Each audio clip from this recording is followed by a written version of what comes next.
Oh, wasn't me. It was CJ again. I'm learning CJ to put my phone on vibrate. So, Nah, I mean but I one got the time. notification. Do what? Nah, you got me one time. But we are live, so welcome back to our next episode of Count the Bucket as we are getting live here.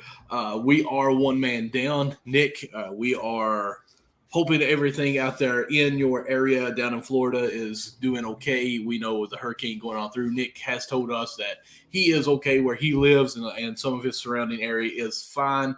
They are without internet, some areas close to where he's at, so he's unable to join. He said he's going to try to at least join in on comments and such with his phone through that way, but he was unable to join us. So our hearts, thoughts, prayers, all that good stuff goes out to everyone down in Florida with the hurricane, of course, coming on with those. Didn't realize how many people, actually friends and family that had moved to Florida that didn't realize were down there.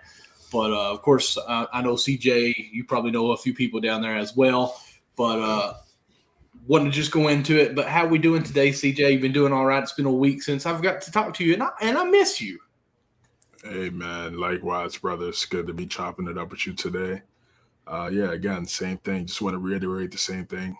Prayers up to everybody down there going through the situation with the hurricane. So, yeah, just prayers up to everybody. Make sure everybody's good. Nick, get safe. Everything's good. Be back on next week. Chop it up and talk some moves, bro. Oh. Since I've got to talk to you. Turn my volume down. So here I am trying to share the stuff, and I'll pull it up. Nah, you get it. But yeah, one thing I always try to do is I try to share with our Unwrapped Sports Network, everyone who's listening, what we're going on. When I look down at my phone, as soon as we start, I try to share in our chat that we're live and try to, get the word out that, one of our shows is going on live in our network and share it with everyone. So hopefully we can, get some people going in with all that. But, sometimes I fail to turn the volume down. I'm old. I'm 36. I'm going to tell you this. I had a girl at work today. There's an older gentleman that's working with me at Tractor Supply. He's part-time, and he's in his 50s.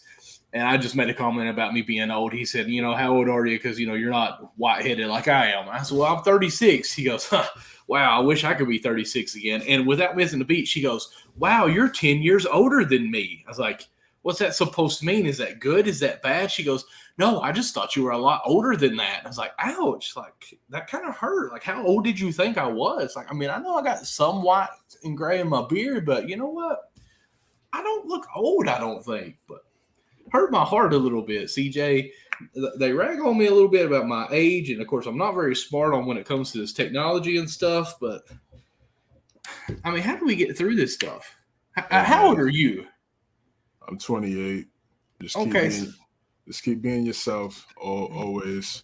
Doesn't really matter what other people think. As long as you care about their opinion, then you take heed to what they think. But man, just keep being yourself, and that's it, man. Like, there we go. All that other stuff is irrelevant. I appreciate that. Because you know what? At the end of the day, I'm only me anyways, and the only people I got to make happy is my wife and kids. So as long as they're happy, we're happy. We're all good. Ooh, you know what? I like that right there. So with today's episode, which if you haven't checked it out, we are, I think, 3 weeks into this now. In our previews, what we got going on, we started out with the Atlantic coast, and then we did Southeast and Central. No, this is the 4th week, ain't it? Right. That's okay, nice. So if you've missed those episodes with our viewers right now, and of course you guys listen on podcasts later, those episodes are onto the podcast. I was a little late getting them on, but they are on there now. Go check those out. I did put into some of the description CJ won MVP for the character of our last episode we did. It was just a lot of fun content we had on that episode. Go check those out. And of course, again, that's on podcasts. That's with Spotify, iHeartRadio. What else are there? What are all the podcasts? What else? Stitcher, Google Podcasts. Google Pod, yes. And all those, just pretty much anything with that. And, of course, you can follow us on Twitter. We're here with my name if you're watching. Count Bucket USN. All of our stuff's posted there as well. And, of course, Unwrapped Sports Network. how we were all founded here. So pretty much anything on our YouTube channel is posted through there, through Count the Bucket, our stuff, but everything with Unwrapped Sports Network. We have a YouTube page with Unwrapped Sports Network. You can follow all that stuff as well. So on this episode, in our preview for today, we will be doing the Southwestern division. And, I'm kind of excited about this division a little bit too. I probably got a small, I'm going to say a dark horse that is starting to catch on a little bit. I've talked a little bit during the summer leagues how high I was on him, and I'm starting to see a lot of people on Twitter talking about him. And I don't know if you might know who I'm talking about, but we'll wait till we get in there and see if you know who I'm talking about. But he is a rookie. I'll at least say that. And our conversation before show may help you out of the game that I was trying to watch. May give you a little more of a hint who I'm talking about here, but we'll leave it at that. What's up, Rob? If we got him in our comment, the most mysterious division in basketball. I agree. This division, just so everyone knows, it's got Houston Rockets, it's got the Spurs, it's got the Pelicans, the Mavericks, and the Grizzlies. Grizzlies. Yes, sir. So, really a very young division on this.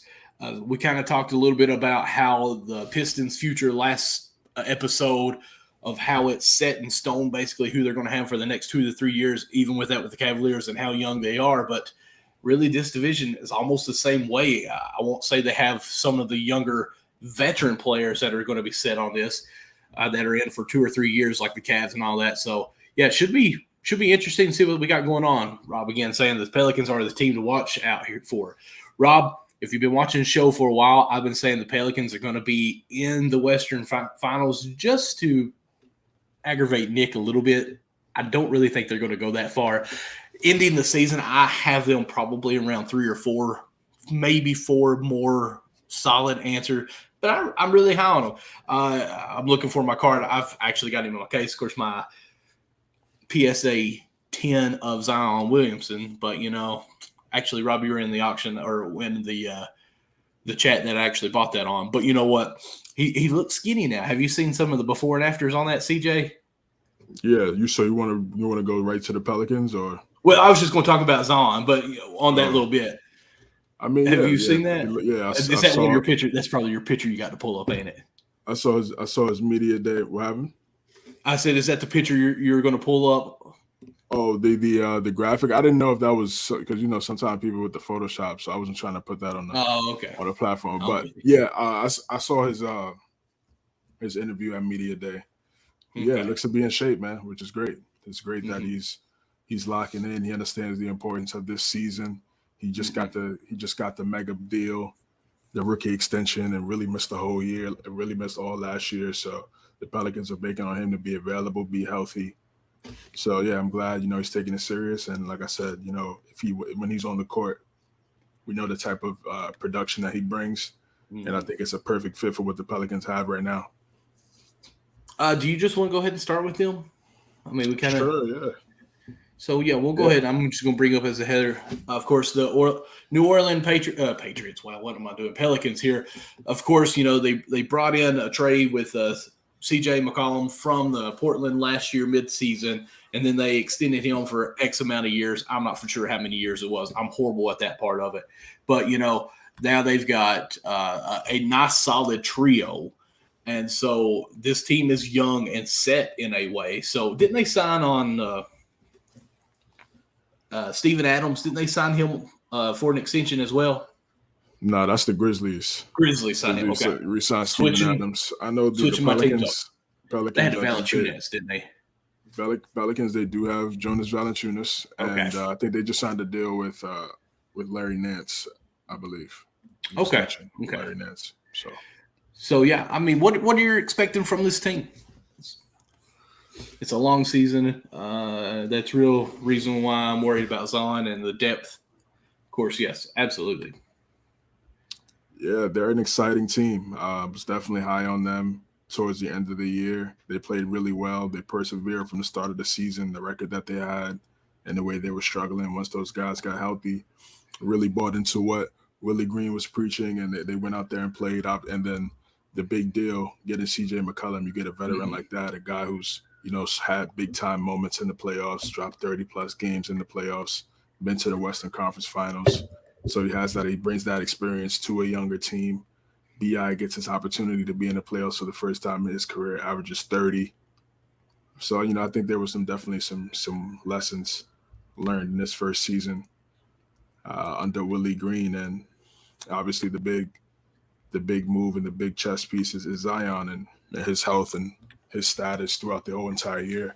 Rob made a good point talking about in reference to his health and everything he has going on, and I agree with that. But if he can stay healthy, they're going to be one of the best teams in the NBA. I'm going to shout out. I'm sorry, I thought you was done there. Go ahead, keep on. No, I say with their defense, they got to buy in defensively. They have a really nice lineup. You got McCollum, B.I., Herb Jones, Zion, and Valanciunas. I mean, I feel like you have a lot of versatility in that lineup: spacing, passing ability, slashing, defense. It's a good lineup. So absolutely, you got 3 guys that can score 30. And then Valanciunas honestly scored 30 in this league as well, multiple rebounds. So it could be a good lineup, but they just got to stay healthy, and I think they're going to be really good. And like Rob said, you got Alvarado off the bench, Trey Murphy. It's really improved. We'll see. They got Devontae Graham too. Devontae Graham, I believe, is still there. They got Dyson Daniels, the rookie that they drafted. Let's see if he's able to get some minutes in this lineup now. As he continues to grow, and eventually he could be the starting point guard for that team. He's still young, 18, 19 years old. If he could develop and really show some spurts, I think that'd be great for them as well. Just want to shout out real quick. No trade clause. Again, our guy, Aaron Washington, that's been on the show with us a few times. Him and some of his guys producing this here, as you can see, powered by the business classroom, one of his classes that he's been taking. They started this, and they've actually just kept pushing it on. They actually went to the summer league this year and went out and did some interviews as well. I love the content that they got here. But I was just looking, you're talking about Jose down here, and look at the minutes that he played last year during the playoff time, and look at the salary. I mean, $1.5 next year, $1.5 million. I mean, that is awesome. And of course, CJ, go ahead. It's just a want-to. It's just a want-to to play, make an impact right away. Not really caring about how much you make, just making sure you want to get on the court and live out your dream. And that's exactly what he's done. From New York, from a small school, was able to get on a team like the Pelicans. They took a chance on him, and he's making the most of his opportunity. And he did a great job last year in his rookie season. So now he has opportunity to go into year 2 with a lot of confidence. Again, with bringing a big time player back, so it should open up some easier shots for him as well in terms of a spacing standpoint. And what's even great looking at this is Zion you have until 28, 29. If of course there's a trade of some sort that goes on, but Zion's not being traded. I'm just throwing that out there. CJ, you have signed now through 26-27 season.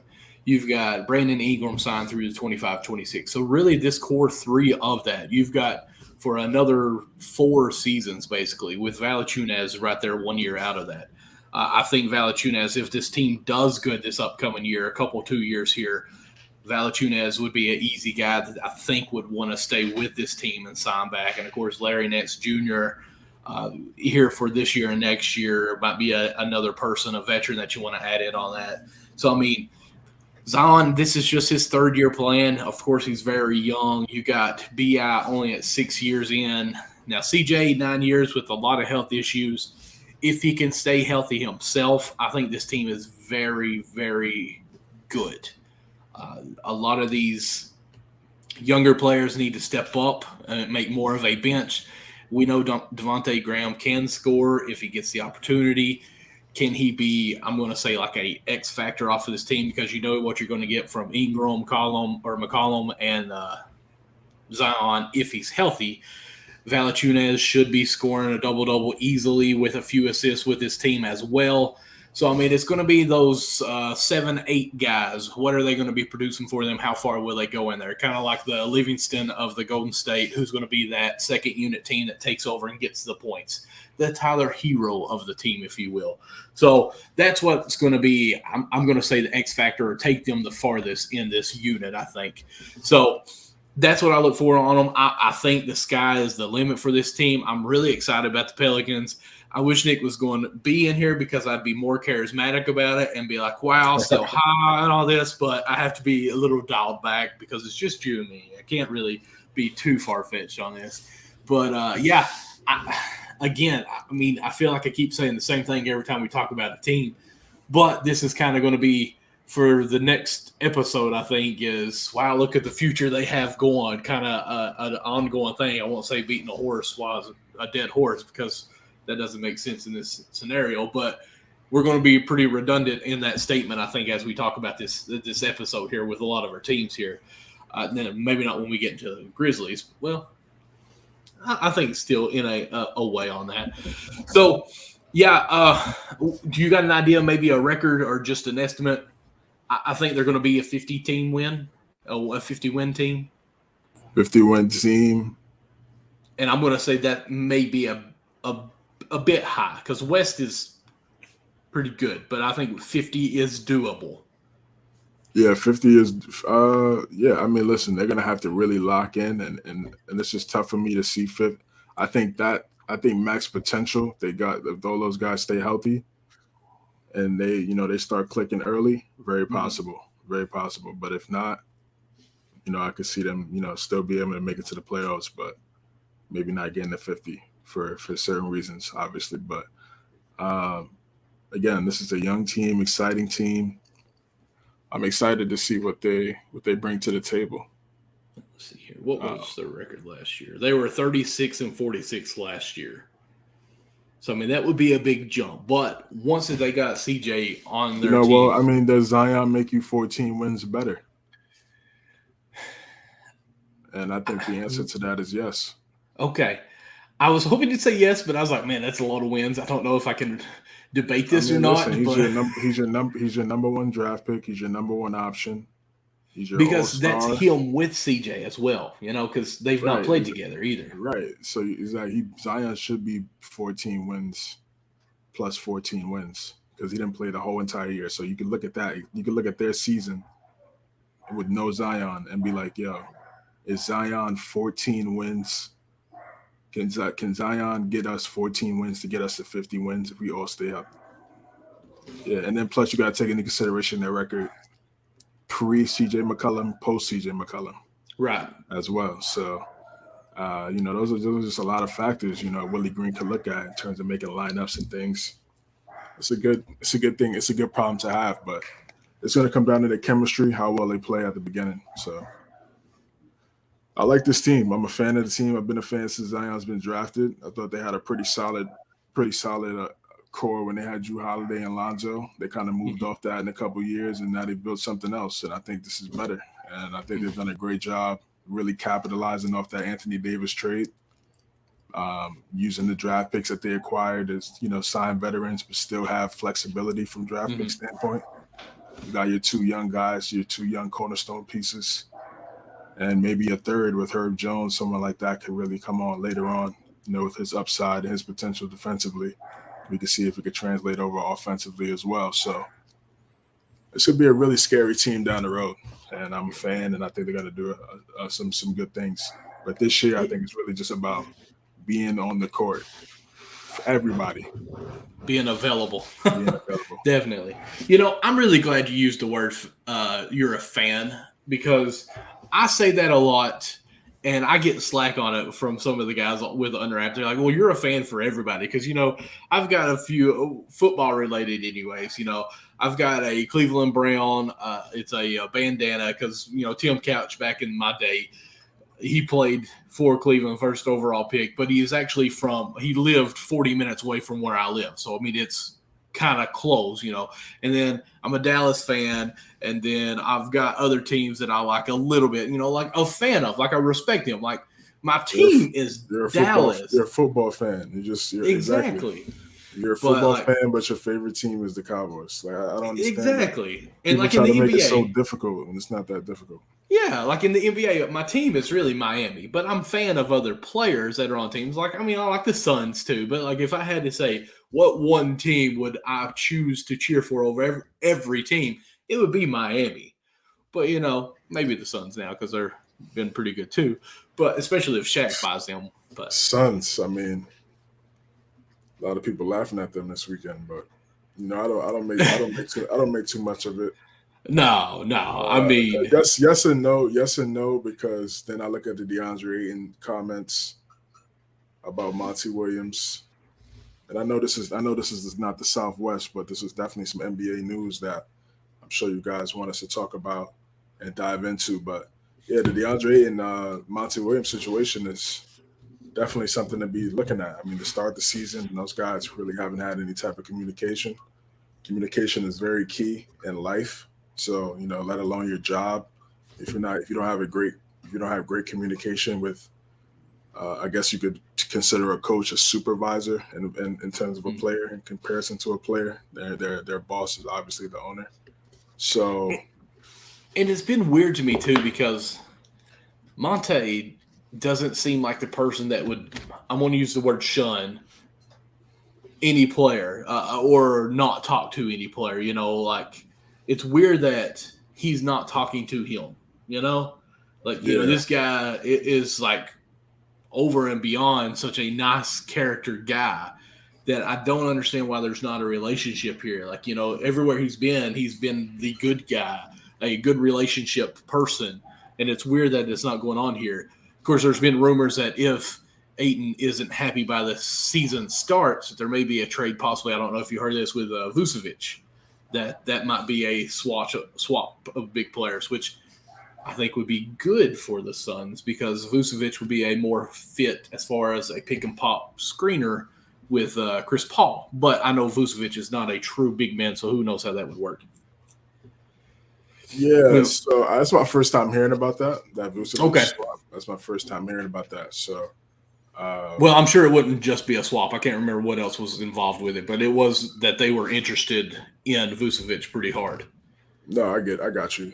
So that's I don't know if that's a great deal, honestly, because remember, Ayton is 23 years old, right? 24 years old. Vucevic is on the 30, closer to 30, or might be 30 already.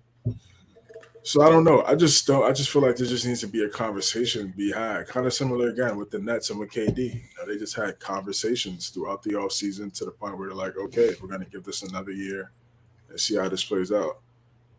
Nothing wrong with talking through things. I think everybody's so quick to be like, trade this man, trade him, get him out of here, trade. And I think we get caught up in I think we get caught up in that. And I feel like a conversation sometimes could really go a long way. It's on both ends. In both ends, put the egos aside and be like, what's your problem? Like, what's going on? Tell me what you're thinking about. I'll let you know what I'm thinking about. And we can see if we could come to some type of compromise. That's how business works, So, and it's weird too, because I mean, especially when all these people are making so much money, it's like, that's why a lot of people don't really want to hear some of these problems, on the outside. Some of these older, whatever, however demographic you want to point them in, they don't want to hear some of these problems because people are really going through this stuff every single day. So yeah, I mean, it's just like for the Ayton thing, just talk to him, just talk to him, like, what's up, like, what's going on? I felt this way about this. Let me know, and then we'll see if we can move on. If we can't move on, then you make a move. But if you can move on, that's great. It's betterment for the team. I feel like Ayton should get the ball more. I feel like he doesn't get the ball enough. He only gets 12 shot attempts a game. That was something I was going to talk about once we got into their division, but it's all right. I'll bring it up again because I think it's a big deal. Right. He's only get 12 shot attempts a game. That's not enough. Now, I like talking X's and O's with you. 57%. Right. But Do you think he needs to get the ball with his back to the goal more, like in isolations? Because a lot of times when he gets those balls with these 57%, is Chris Paul is feeding him perfect passes off of a pick and roll where he doesn't really have to do a move or decide. Yeah, but he can make those moves too. Like at Arizona, he was making moves off the face up. That's why he went number one. Like, remember, this guy went number one. Like, it's not like he was just like, I'm with you, but I'm just wanting to know on there. He had the face up game at Arizona. He shows it in spurts, but he should not be only averaging 12 shot attempts. He should be around 18, 19. You're telling me in a whole entire 48-minute ball game, your second or maybe third best player should be second best player, only gets 12 shot attempts a game? That's crazy to me. That doesn't make any sense. So what's going on with Monty Williams and him and their relationship? I don't know, but in terms of play calling, it can't be just Chris Paul pick and pop. That should be, okay, a play, but that shouldn't be the only play. Right. So, and I'm with you too, because there's a whole offense that can actually run through. Yeah, they can run post game. Yeah, when Booker's out, you can run a whole different style of offense with Ayton in there. I mean, even with Booker in too. Yeah, but I'm saying you can alternate it and have more different type of complex offenses. Right, because I mean, honestly, I think Booker and Ayton would be a Shaq and Kobe type offense. You know, feeding Shaq and Kobe going in. That's tough. I can't go there with you. I'm not saying they would be of that caliber. I'm just saying the offensive scheme. You start bringing up those two names, I really I'm not losing me, man. When I say names, I'm not saying they're that caliber player. I'm just saying that's the style that they would be playing like. You know, I don't even Booker can take over, and Ayton can take over somewhat. Here's my thing, and I never really got to really say this like on record about this situation. Listen, Kobe is one of Booker's his own guy. This is not a reference to you. This is just in general to that whole conversation, that whole topic that was talked about a couple years ago. They're different. Kobe is nobody's ever going to be Kobe. No, there's never Booker is nowhere near Kobe. Ayton, not even close to Shaq. No, Shaq. So I don't know. So it's tough for me to say system, and because Ayton doesn't even Ayton's only getting 12 shot attempts a game. I don't even think Ayton has the footwork number one pick to Shaq. It's not even that he doesn't have the type of footwork, but he could score though. Mm-hmm. He could score with the footwork that he does have right now. So for him to only getting 12 shot attempts, that's only 3 attempts a quarter for his second best player. That doesn't make any sense. I mean, if you put it like that, terrible. yeah, that's terrible. You're only getting 3 shot attempts, and he's averaging it's got to be probably 20 to 30 minutes. Yeah, I think DeAndre Ayton's only averaging 20 minutes. No, he's averaging I would say 30, but I was just saying 20 to 30 minutes, more than 30, 25 to 30, really. But exactly. So the 12 shot attempts on 30 plus. So basically, a shot every what? Every 3 minutes a shot. A couple minutes, yeah, man. It's just not good. It's not good enough. So they need to figure that out over there. Wow. Yeah, we got some preseason. We're in the wrong division right now, but we need to talk about we're just covering some NBA stuff. We got some preseason as well. The Golden State Warriors, they were playing in Japan against the Wizards. They had a little double basketball classic, 2 games there. Curry, they look great. Poole looked good. Clay didn't play at all. Draymond was knocking down some threes. That was good to see. Love to see him working on his game. Just not staying complacent, add some different stuff to your game. If you become a floor spacer, you look what that does to that team. So that was good to see in those games. Curry obviously is going to be Curry, knocking down big shots. One of the greatest we've ever seen, obviously. Of course, for the Wizards, the Wizards, Rui Hachimura. If he plays like this, the way he played in these 2 games, he looked good. If he could play like that and for the Wizards and throughout the regular season, you got a good player. But I don't know what happened. I mean, this is year 4 now or year 3, so we're waiting on him to really kick up. What do you think? And we'll get back on the division here, but what about that Rockets game? I didn't get to watch any of the games. I'm just looking at highlight or the scores right here from yesterday. Spurs 96, Rockets 134. Rockets got some young players, man. Tari Eason, Jabari Smith. Josh Christopher, Jalen Green. So they got some really talented guys, and I really feel like again, Which I guess we'll get into the Rockets, won't we? yeah, we're gonna into the Rockets, um, and they have young talent, but now it's just about developing good habits now. Mm-hmm. If you got young talent developing good habits down the road, that's going to pay off into a those are the building blocks of a potential dynastic Mm-hmm. type of thing you could be building. If you have two or three young players that you see have talent Good to be really Lord. good.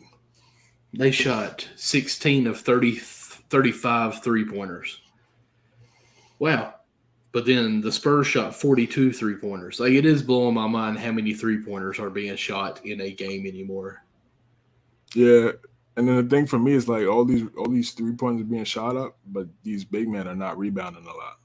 Yeah. So it's weird. So all these missed shots, but the bigs aren't averaging 12, can't get 10 rebounds a game. Like if you're averaging 30 minutes a game and you're a power forward, you should be averaging 10 rebounds a game. There should be no issue with the amount of shots that I put up. Again, like I said, back in the day, these guys were averaging 10, 15 rebounds, and they were all in the paint. Mm-hmm. Of course, Now the spacing's I will say there's a little bit longer rebounds too with the longer shots. yeah, it's a longer rebounds and longer shots, but again, when it's your job to rebound the ball, when you're 6'9" and above, now Mm-hmm. 6'7" and above. Now these guys get tall, and they're able to get their abilities, quicker. I need at least 12 rebounds. On the Easy. Rockets, there was only one person with 10 or more rebounds. It was Eason. Yeah. Uh, Spurs. That's gonna to me. Oh, That's gonna come with coaching. That's gonna come with coaching. let's see. That's gonna come with coaching, man. So Well, you want to go ahead and stay with the Rockets since we're kind of yeah, in that conversation? yeah. Let's go. I just feel like again they have a young team, and I think this year is just really about, like I said, developing good habits. Mm-hmm. You took a lot of losses last year, and yeah, you learned some things in those losses, but now you want to win some of these games now. Some games where it'd be like, oh, they should lose this game, but they come out and win that game. They should win those games based off good habits, developing good habits, listening to the coach, understanding. Okay, yes, you could. Okay, you could probably create a really good shot with that off the dribble handle stuff, Mm-hmm. but you might want to make that extra pass. Make that extra pass and let your other guy get it going, and that can set up an easier basket for you down the road. Like little things like that they can develop as a team with their young core. They have the potential to be really good as well. I like Jalen Green as a player. He's a really good player, young, talented player. He's going to have to take that next step defensively. You want to be an all NBA player, you got to bring it on both ends of the court. You can't just lack on one side. So that's what I'm looking forward to seeing from him. Josh Christopher, big fan of both of those guys. Those guys were high school sensations, watching those guys in high school, now seeing them on the same team. It's great to see. It's great to see. So Alprin Shagun, another young player that they have, international guy. He really shows some talent, getting double doubles. So I like this team. They have some really nice young players. I think if they develop, they could be really good. We got Robert here. What's going on, Robert? I love the Grizz and John Moran is that dude, but if Zion is healthy and plays 60-plus games, the Pelicans win that division. Absolutely. Absolutely. We Yeah, already talked about the Pelicans a little bit, Robert, but yeah. Yeah, I just I think don't they know. match up well. They just match up well. Just look at the starting five. It's McCollum, Ja. Bi. No. Well, no, I'm just saying. I just for the Pelicans real fast. McCollum, Okay. Bi, Herbert Jones, Zion, Zion. and Valanciunas. Right? Valanciunas. Then for the Grizzlies, it's Ja, Bane, Dylan Brooks, Jared Jackson Jr., and Steven Adams. Or depending on who they're going up against, Brandon Clark. And then Jerry Jackson Jr. would be the 4 or 5. You think Lofton might be a starter? An undrafted rookie. If he continue to knock down his outside shot, yes. I love Lofton, and I'm getting ahead of myself, but that was kind of my dark horse I was talking about earlier in the episode. Yeah. Was talking about him high during the summer leagues. Just his IQ is advanced more than anyone that was playing during the summer leagues. But let's get back with as far as Houston here. I'm going to have to blow up the screen so I can see him a little bit more. Yeah, for the Rockets. Yes. Eric Gordon, of course, 14 years. I feel like Favors has been playing for 20 years. He's only been he's been in the league for 12 years. They are mixing some veterans still with this team, even Harkless for 10 years. So they've got depth at the veterans depth. But, I don't know how much they'll be continuing to play these guys because it's going to be a younger team.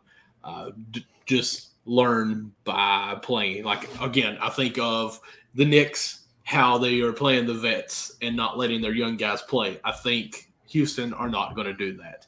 I do think Eric Gordon's going to get their minutes and Favors definitely going to get his minutes. But it's Jalen Green's team. It's Smith's team to be playing here. I don't see them winning too many games. I don't know if they get over 35 wins, but they are a good team. I actually think Ty Washington was a steal for them. Of course, yes, I'm a Kentucky fan, Rupp Arena, but he fell so far in the draft, and to still go to this team that got Smith at the early pick there, I like this. I really do. I think this future is going to be good for this Houston Rockets team as they go on in about 3 or 4 years. We're going to be looking at this team, I think, as far as we are looking at the Pistons last episode, of really checking out how some of these other draft picks that they're going to get in the next couple of years, because they still got quite a few draft picks to come up in the first and second rounds, or first rounds next year, I think it is, and really see where this team's got a future molding them to be relevant. So that's my thing. And again, once the season gets going on, some of these other players or other teams are being more contenders. Eric Gordon's a great trading piece. He's always going to be a good player that you can actually say, hey, you sit up in the corner, you're a knockdown guy over there, and you can play defense still, even in year 14. So even Derek Favors, he's always been a rebounding king back when he played. I want to say, didn't he play for he played for – yeah, but he used to play for the Nuggets quite a bit, didn't he? Or was it the Jazz? He was on the Jazz. Jazz, I think it was. But, he was averaging like 15 to 20 rebounds, it seemed like. So, he is a rebounding king like we were talking about earlier. You need that guy who can rebound. So, I think both those players – do you think – I'm going to ask you this. Do you think Gordon and Favors end the season on this team, or do you think they're traded? I could see – I think teams are going to want to see how Gordon plays start the season, because you're looking at that 20 mil and then that 31 mil the following 2 years. Right. So that has teams a little hesitant. So you just want to see if he's healthy. And I think they have no problem in picking that up in 2024. 30 mil wouldn't look as, it wouldn't look as crazy to certain people. I think, he deserved it. He played himself to that contract. But I'm just saying, from a team perspective, that's how they would look at it. Right. But he's definitely could be a really good piece for them, for a contender, definitely for a contender. But he's going to have to play well early right away to become viable to some teams. Of course, Robert actually said they need to trade Gordon in the comments. Didn't even see it yet, so that's kind of funny. Yeah, Derek Favors. Derek Favors. Yeah, he could be a guy that could play on these type of teams with the younger teams, and kind of do his thing, play his role, or he could be on a contender. But I think Eric Gordon. I think he's played enough where he's been on some really good contending type teams where he stepped up. So we'll see if he gets that opportunity again. Do you think they win over 30 games? And before you answer, let me look up and see what they won last year, because I didn't put in their schedule or their records from last year, and I apologize. I'm not as good as you at that. You're good. They went 20-62 last year. So 20 games out of their 80 or 82 total, they won. So can they get 10 wins better? Do they want to win 10 games more?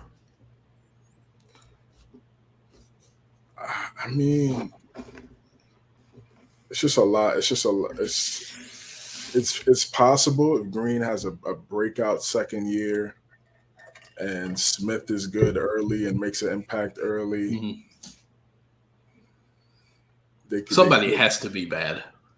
Şengün, yeah, somebody has to be bad. But honestly, some of these bad teams that may not win a lot of games, they got some good young players. So down the road, if developed right and everything, it could work out to their favor. So, because we got to think, Thunder are going to be bad. Like, they want to be bad, I think. Yeah, they want to be. Yeah, but it's like my thing with Presti. It's like, okay, I'm a fan. I'm a fan. I think he's done a really good job, but he drafted Westbrook, Harden, Ibaka, all these guys, and they didn't win one championship. He had all of those guys 23 and under. And they didn't win. They went to the finals one time, lost in 5, never went to the finals again. You trade Harden the year after you go to the finals because they didn't want to go over the luxury tax. So they keep him. And he's been, honestly, ever since the Paul George trade to the Clippers. When was that, 2019? Yeah. Somewhere around there. It was before COVID. I know that. 2019. They've just been tanking. They've been tanking for 3 years. Now this is year 4 of them tanking, and everybody's just like, okay, this is what they're doing. Why? Why is that okay? Well, I don't think they would really be total tank if Chet didn't get hurt. Yeah, I mean, I just don't see that direction. Like, yeah, they have a lot of young guys, but it's like, who's the guy? Is it Giddey? Is it SGA? Right. Will it be Chet down the road? But see, Giddey, I'm pretty sure he's going to be 19 now. Yeah, they're all really young. Yeah. Yeah, Giddey's going to be like 19. I just think that they want that kid from France. Yeah, I mean, if they're able to get Wembanyama on top of getting Chet, it's just like, what's really going on? You know what I mean? Now that's when I'll start to raise some questions because, come on now. You're getting Wembanyama and you're getting Chet. What are we trying to, like, let's let another team, let the Knicks get Wembanyama. There it is. You kept it so straight and for so long, and then you finally – you crave. I mean, listen, I get supporting these small market teams, but giving them lottery picks every single, and they just tank it. Nobody, Adam Silver says nothing. OKC goes, 18-64, but it's Adam the Silver only angle nothing. They can work. So I mean, nah, man, you're supposed to compete. You're supposed to compete, man. Robert, I tried my best to speak it into action, but it did not happen. Yeah, Rob, it's unfortunate. It's unfortunate, man. It is what it is. I like the team that we have. I'm just not a fan of the coach. That's it.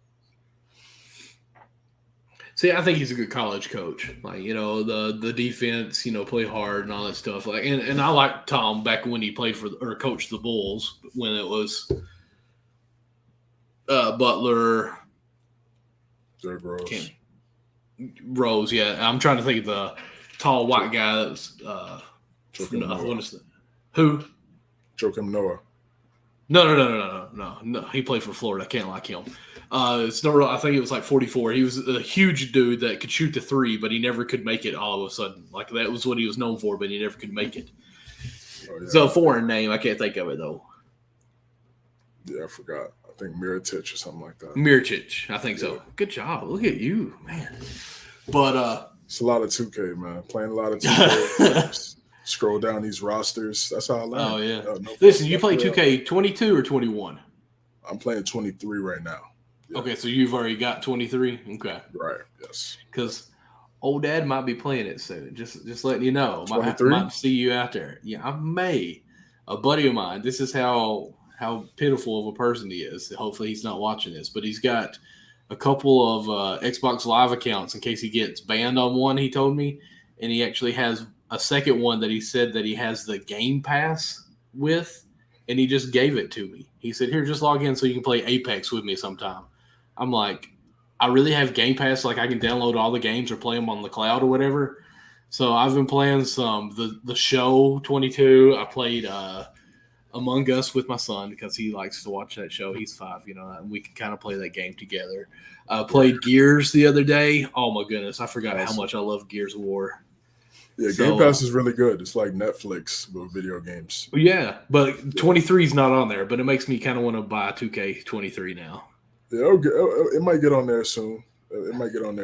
Sometimes it takes a little while for the newer games to get on Game Pass, but yeah, I may just wait then. Yeah, it's a good game, but that's how I learned, man. That's how I learned all these players back in the day. Nick, if I get 2K23, will you be on my team and let's go play on one of these sports? I have PlayStation. Oh, they're not crossovers? Nah, brother. Oh, man. Yeah, man. I have PlayStation.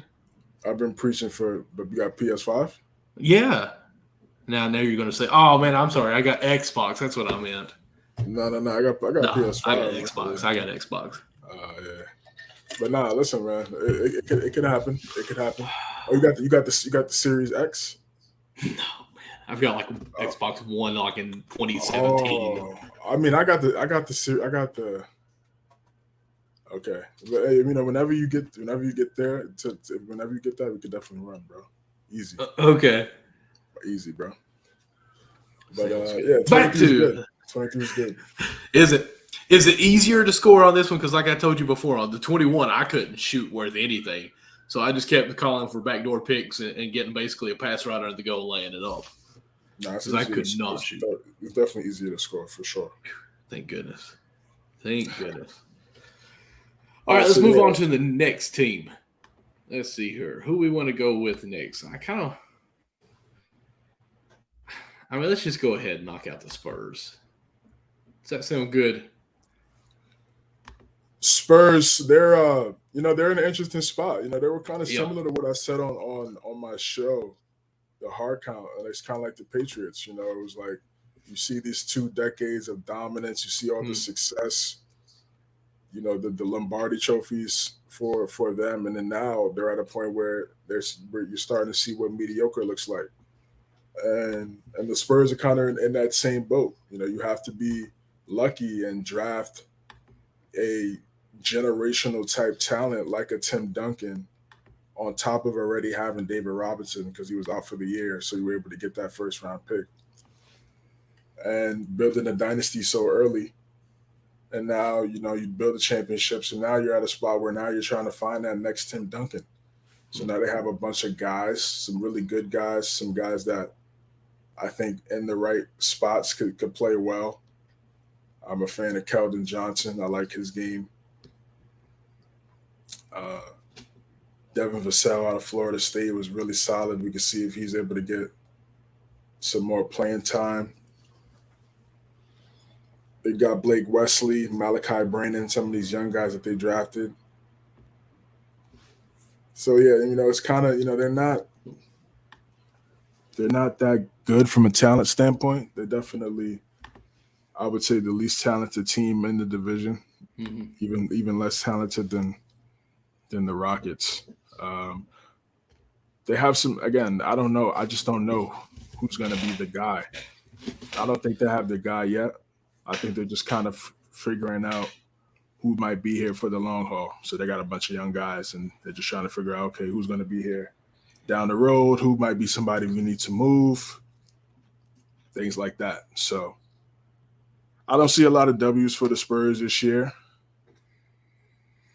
but I am interested in some of these young guys that they do have on the squad, and I want to see how they progress. Definitely want to see how they progress. I got to bring this comment in because it kind of breaks my heart. Robert says when Nash screws it up in New Jersey, he thinks Pop's going to leave and go coach for the Nets if he doesn't retire.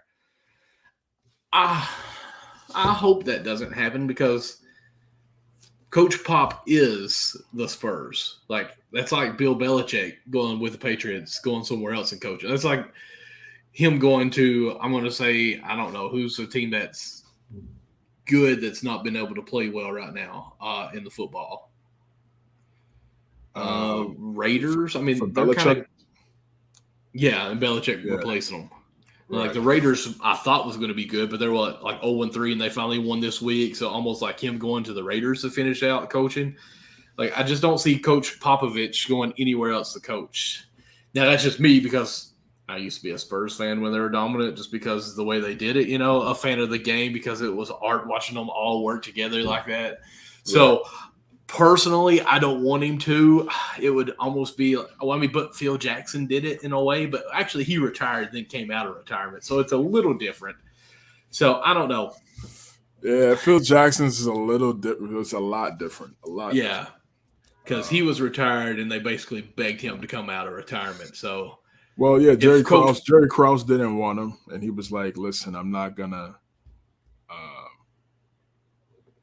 keep playing. I'm not gonna keep staying for somewhere where they don't want me." And Jordan was like, "Obviously, I'm out. If Jackson's not gonna be here." Then the Lakers called, and the rest is history. So I hope Pop don't leave. What do you feel on that? Do you think that is a chance? It's tough to see right now.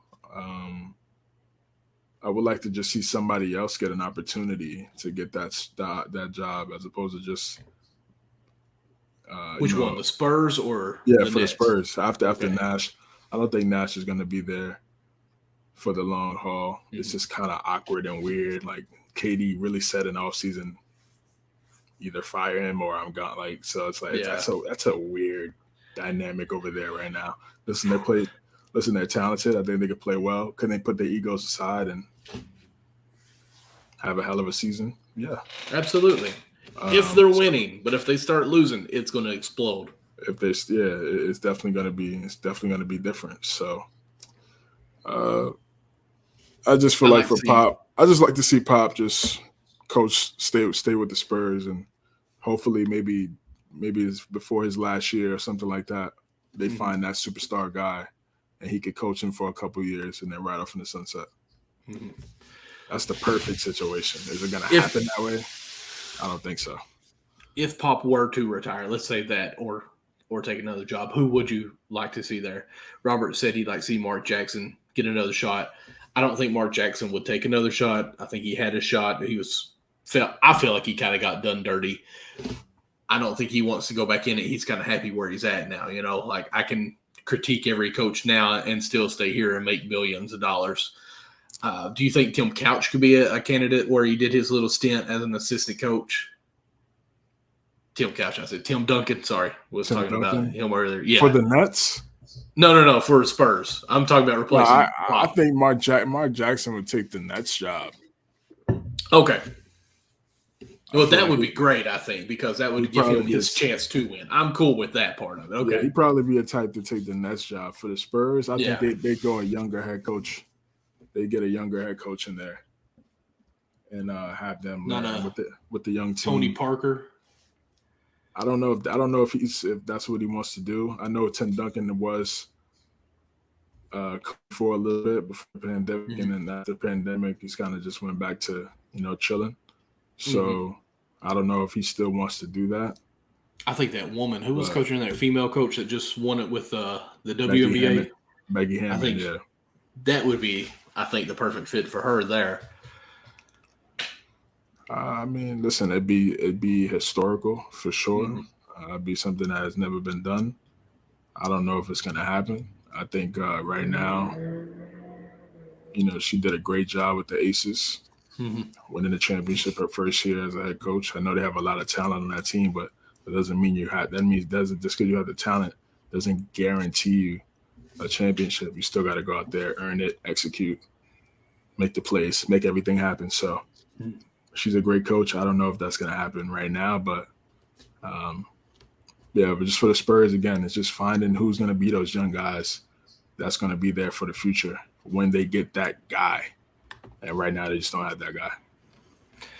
Yeah, I feel like looking at this roster, McDermott, I mean, even Josh Richardson, it's a lot of just fill-in people. It's almost like I almost want to say it's a numb roster. Like it's just a numb season. Yeah, it's role players getting minutes, started minutes, even though they're not starters, and then you got a bunch of young guys. Yeah, that's what their team is. That's what their team is, literally. Like, McDermott, Richardson, those guys wouldn't get minutes on like quality teams. They'd get role player minutes, but now they could get starter minutes because they got a bunch of young guys on their team. So they should be baking them right now in practice. If not, then that's good. That means you got a solid young core. All right, yeah. But we'll see what happens. Jeremy Shohan has a lot of potential. Like I said, Malachi Brennan, Blake Wesley. Those are guys I'm looking at. Josh Primo. No DeJounte Murray there now. So it's a lot of opportunities, a lot of minutes for these guys that I'm looking at on the screen right now all for their roster. A lot of minutes to be had. Do what you have to do out in the practice and training camp, and you're going to be on that spotlight and be a starting Spur. Any one of these guys. Yeah, like lineup. Nobody's deprived of not getting the star lineup. And that's the thing. Like, I'm looking at some of these guys that are on 1 or 2 year deal that are cheap. Honestly, you bust your butt in practice this year. You work hard on defense, improve yourself in the practice. Like you may get a couple years extension just because you proved yourself and get an opportunity to play this year. May end up getting a couple of contracts actually that last some. So that's what I would be thinking if I were them this year. Like Isaiah down here, I guess is it Roby? Isaiah Roby, yeah. Okay. Like, I mean, he's $1.9 million for the next 2 years. Like, if he were to go in here, make some noise, and somehow cut into a 20-minute average play-in time and get 15 and 10. I'm just throwing out numbers here, guys. Calm down. No, yeah. And be like, okay, like maybe he's showing some potential in his 3rd, 4th year here. Maybe this could be something you could work with and make him a role player person on a different team and get him a contract. So, I mean, yeah, Spurs, there's really not much to talk about. Just really, you got to have that team on there, I guess. And I hate to because Spurs have such a history. But I do like some of the young guys. Johnson, again, like you said, I'm really high to see what he does this year. He's the one that played for Tennessee, right? Which Johnson? Keldon Johnson. Didn't he go to Kentucky, right? There was a Keldon Johnson that played with Kentucky, and then there was like a Kevon Johnson that played for Tennessee same year. Wasn't for sure which one. Okay. Keldon Johnson went to Kentucky. Okay, yeah. So that is Yeah, I pretty know for a fact. Yep. Okay. So that's who I thought it was, but I didn't want to be the Kentucky homer, so I was wanting to say it was the Tennessee guy. Primo, listen, this is a good opportunity. He could be one of those guys to where he could be that he could stay there for them if they, try to get to that Wembanyama sweepstakes. That's obviously what they want to do. It makes the most sense. They're already trying to compare him to Tim. So I think it'd be good for the Spurs. It'd be good for the NBA, of course. But we'll see. But Keldon Johnson could be one of those guys that stays there for the long haul. For the knockdown shooters, play some power forward at times. Can play defense, go to the basket. He's a versatile young guy. They've kind of given him opportunities here and there, and now he's on a spot where he could, he's going to get a lot of minutes, and he should be able to put up some good numbers as he continues to progress and get better. And then you just hope, again, they strike gold in the draft next year and then move on from there. I just want to ask you, since you said strike gold, do you think they're a gold player away with some of these role players that they could be making somewhat? Not a gold, not one player, but if you get that key piece, you can see your future better. Okay. as opposed to like not having a guy, and not really understanding. It's just back to square one, you know, every single I'm with year you on there. until you get that guy. So even though like yeah, say if you get like Wembanyama, he turned out to be great. It doesn't mean the Spurs are gonna go to the playoffs next year. But it means that okay, they have a guy where it's like they develop, they get the right pieces around him in a couple years or so. Mm-hmm. You could see something. You could see a future where it's successful. Um, so Because one that thing, I don't even really see like trade pieces like to try to get picks back. I mean, McDermott, if he plays good, hits a couple. I mean, they're gonna high have to percentage from. they're gonna have to play to become tradable. Mm-hmm. They gotta play. You gotta play. You gotta play yourself to get. You gotta play yourself to that value sometimes. Right. Just like you play. Just like you play that way to get an extension. Mm-hmm. That's true. It can also help you get traded and still get that extension just on another team. So like, all these guys got to ball out.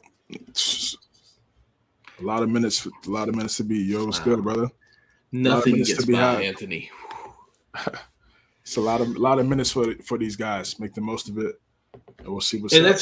that's all you can really say about this Spurs team is really the opportunities are like limitless with this team. You can be playing to get in a starting role. You can be playing to just get extra minutes. You can be playing to be like 6th man of the year on this team, or you could just be playing to be getting that contract extension to where you get traded value. So that's about all we could really say with this Spurs team. And honestly, I'm about to bore myself talking about them on that. So let's go on to the real team who I want to talk about. And it's nothing what you think about, too.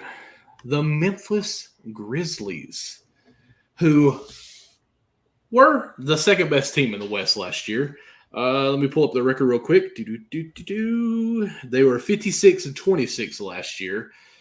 And, of course, that was with and without Ja for a good portions both times. I think they were, like 20-2 without Ja at one point. It seemed like they went on. Yeah, it was a high win-loss record. I don't know off the top of hand, but it was really good. So they played well without Ja. They played great with Ja. They've had a couple good picks. I haven't pulled. I still got this up here. Let me just go here and do it.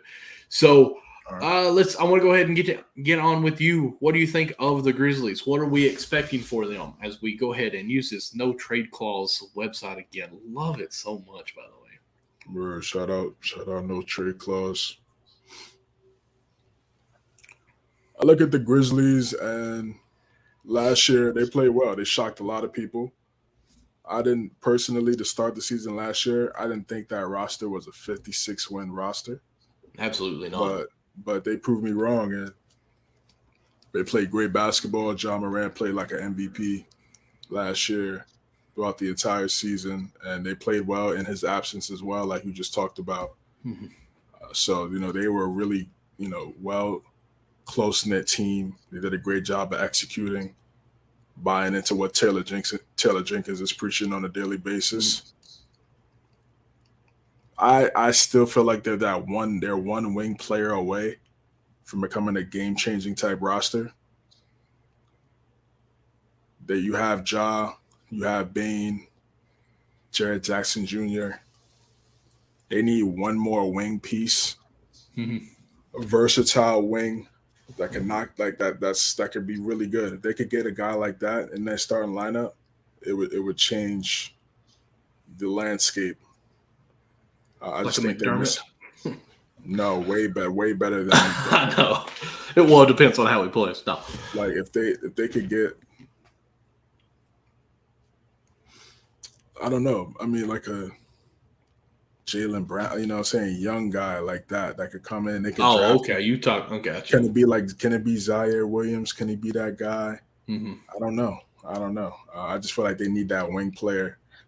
That would change everything for them because Ja obviously he wants to still go to the basket.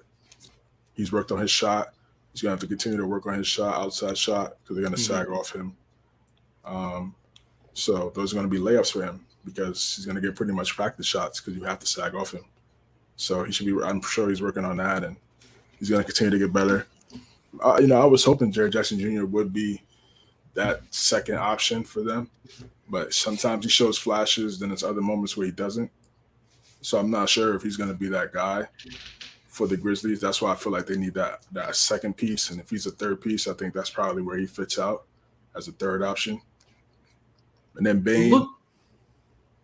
Look how cheap this team is. Financially, let me say it that way. I mean, you just referred to Triple J as you thought would be the second option. He's the highest paid player this year. You've got Ja Morant on a rookie contract still for this year. Of course, next year he's due $33 million. This is why I feel like they need to make a trade for a guy. I mean, definitely. I mean, you need to go all in now because, I mean, Bane this is his second year, right? Or this will be his third year. This is year 3. Yeah. He didn't really have a sophomore year slump. If anything, he blossomed even more. He made a bigger leap forward. I thought he was in a run for most improved player, but instead Ja gets it. Who's the All-Star, which makes no sense.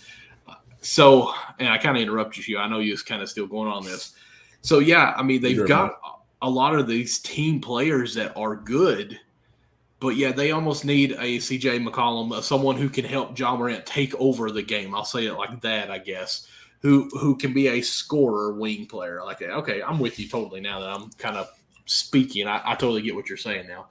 So I'll let you go back to talking and quit being rude, quit being Matt-esque here. You're good, man.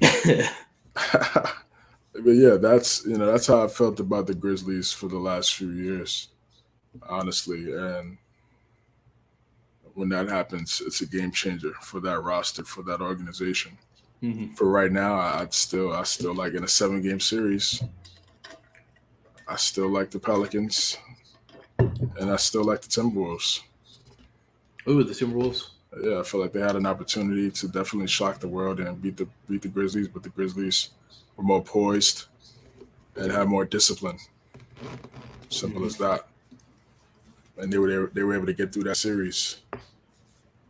I think the Pelicans, they have the talent to beat the Grizzlies 4 times. It's not going to be easy, but they have the talent. I don't think they have anybody that could guard Zion. Jerry Jackson Jr. is a good player. He can't guard Zion. Not physical enough. I mean. And then B.I., they don't have anybody that could guard B.I. And nobody could guard Ja, but McCollum is not a easy night, you know what I mean? For Ja defensively. You're gonna have to work on that end. Herb Jones is probably the spot up, but once he starts developing his game, starts putting the ball on the floor, like a McCall Bridges, game over. If he becomes McCall Bridges, just at minimum, his career McCall Bridges with that squad. But if he becomes better than that, we're looking at, something crazy in New Orleans, which would be a great story, honestly. Oh, absolutely. It'd be a great but story. I'm going to go ahead and say this. Keep an eye out this year for Kenny Lofton or Kenneth Lofton Jr. down there. Kenny Lofton is a two-way player, which in here doesn't even show what he's making this year, but next year he's making the $1.7 million. I think he has a chance to be an undrafted player who has a chance to win Rookie of the Year this year. I really think he's going to take the league by storm when he comes in. Now, how much he can do as far as guarding like a Zion Williamson or something like that, I don't know. But as far as X's and O's on the offensive side, you can actually run an offense at like a high flex offense with the big man who has good passing skills. So you can really run an offense through Lofton at that level. He could be – well, I don't even want to say that because when I say names, you think I'm referring to that they're in that caliber range. I'm just saying. Where are you going with this one, man? I'm just going to say he's kind of a Bam style where he can catch the ball and still make the good passes or score better. He's got a better shot than Bam. So he has better post moves than Bam. Absolutely. But see, I don't think he is as good of a defender on the other end as Bam. No. But I'm just saying, like, as a big man, like, he's got moves, and he can see the floor, and he can pass well. If they ran the offense through Bam a little bit more on Miami, he's a good passer. Now, he doesn't have the post-up moves and drop steps and all that stuff. So I'm high on Kenny Lofton this year. Now, will he start? I don't think so. But I do think he's going to get a lot of minutes this year. You heard it here first on Count the Bucket from Michael Lawson that Kenny Lofton Jr. could possibly be Rookie of the Year, undrafted rookie of the year. He's very talented. I've been a fan when he was at Louisiana Tech, playing well over there. He's a talented basketball player. One, he just has to continue to work on his outside shot. If he's able to get his outside shot down, he can be a scary player because he does have the post moves. He reminds me of Draymond, but a better shooter. Probably not as good a defender, but when Draymond came out of college. Yeah. Not as the IQ defensively is definitely different. Mm-hmm.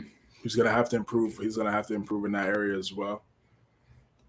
It's gonna be a process. It's gonna be a process for him. Yeah, go ahead. I was just gonna say, fun fact: played against his. Well, I played in the Kentucky State tournament with his dad. Not with on the same team. His dad was in the tournament too. We didn't go against each other because his dad would have smoked us by himself. But, just throwing that out there. Okay. Might be one of the reasons why I'm kind of high on this kid because his dad was a phenomenal player. It makes me so mad because Kentucky didn't really even look at him. Then he went to Tennessee and pretty much smoked us. So, yeah, the IQ is in the genes for sure. Like this guy, I don't know how he went undrafted. Of course, I don't know how he went to a small college like he did, but I don't know. He was like if you look at the USA under 19, he was number one option over Chet, over Jaden Ivey. Really? Yeah. I mean, when you see him, they were going to him. Ivy would really? Get his fast breaks. Chet would do his thing. Do you think it's because when you look at him? I mean, let's be honest. When you look at him, he looks a little chubby. Like, do you think that recruits, scouts, and stuff seen that and be like, oh, well, he'll probably never be muscle toned or anything like that, and just kind of say, well, we're not even going to give him a chance. And now it's basically I don't know why we would think that. He's still a young guy. He's still a young guy. You put him in our system and our training staff, our strength and conditioning crew, get him right. If he wants to be great, he'll make the sacrifices to get to that point. He has the talent. I agree. If he works on his outside shot, he could be a player.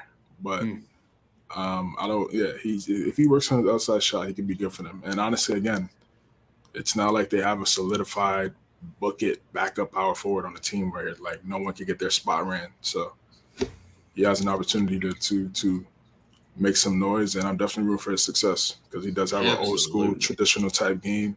Yes, sir. He has that back to the basket, face up type game. He knows how to get to his spots. Honestly, Zion plays the same way, but we always just look at the dunks. But the way to look at where Zion plays, he does the same thing.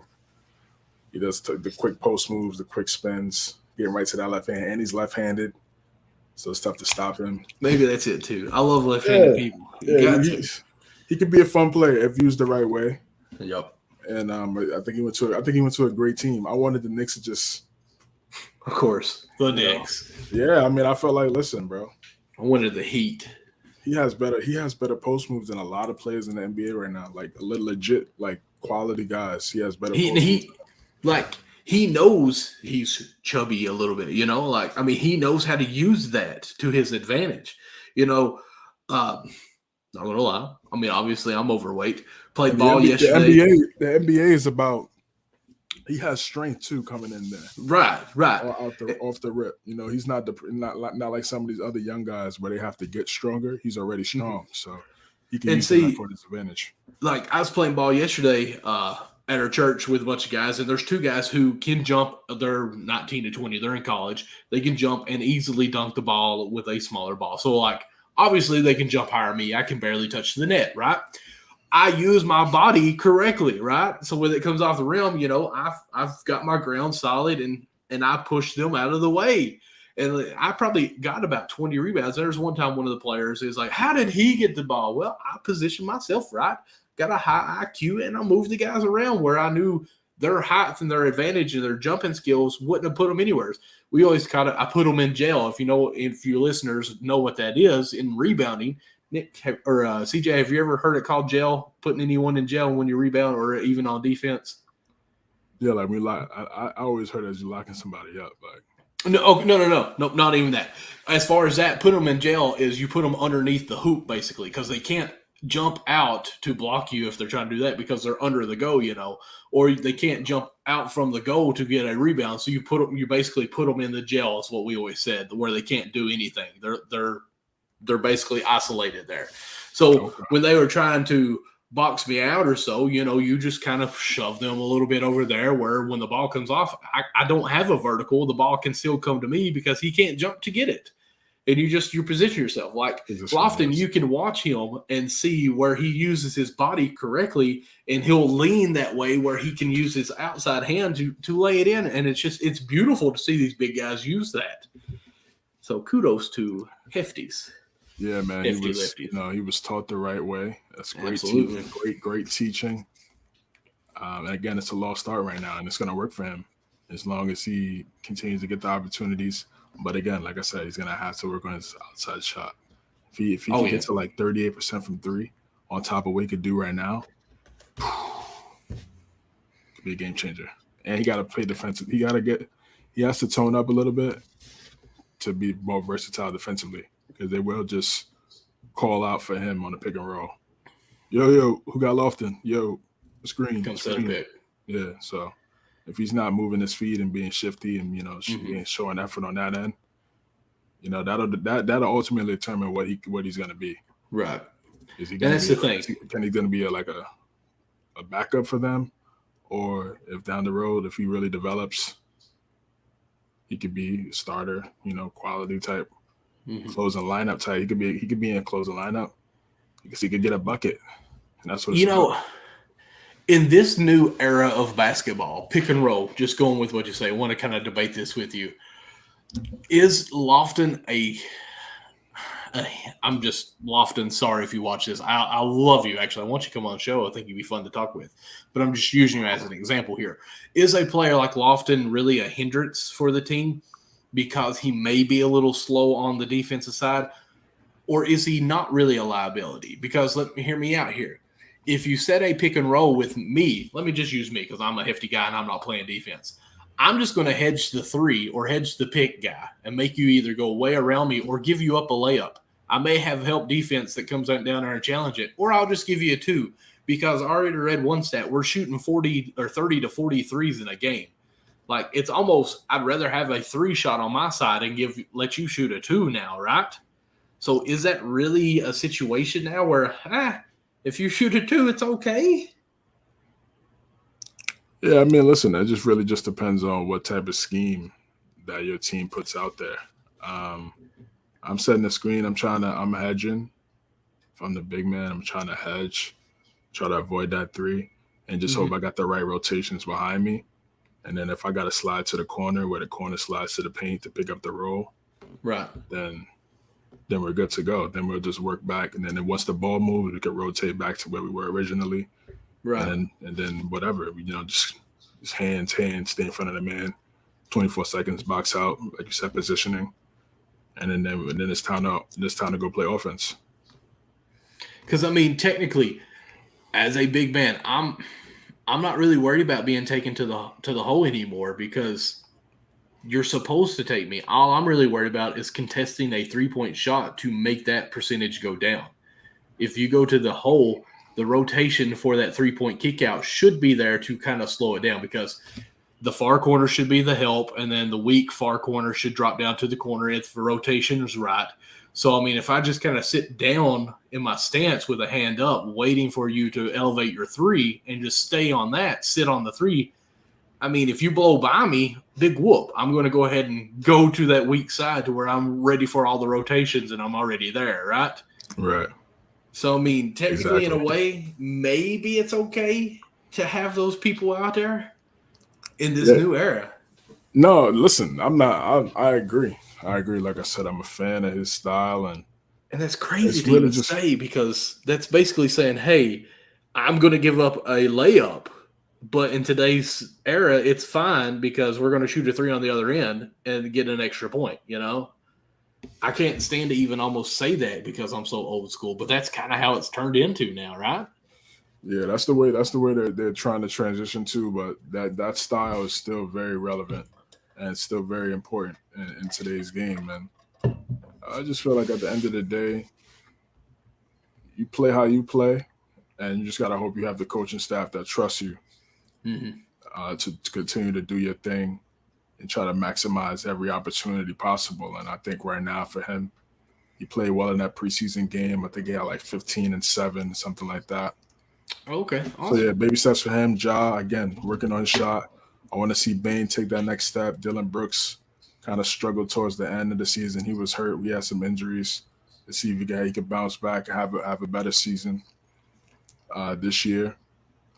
Yeah, that's what I'm looking forward to for this team. I think they're going to be right up there at the top of the West again, and they're looking at it as if Ja's healthy, we had a good chance of being Golden State. So they just have to make sure they keep the details fine tuned, and I think they're going to be good. But there's definitely going to be some more challenges now that that wasn't there last year. So I got to lock in.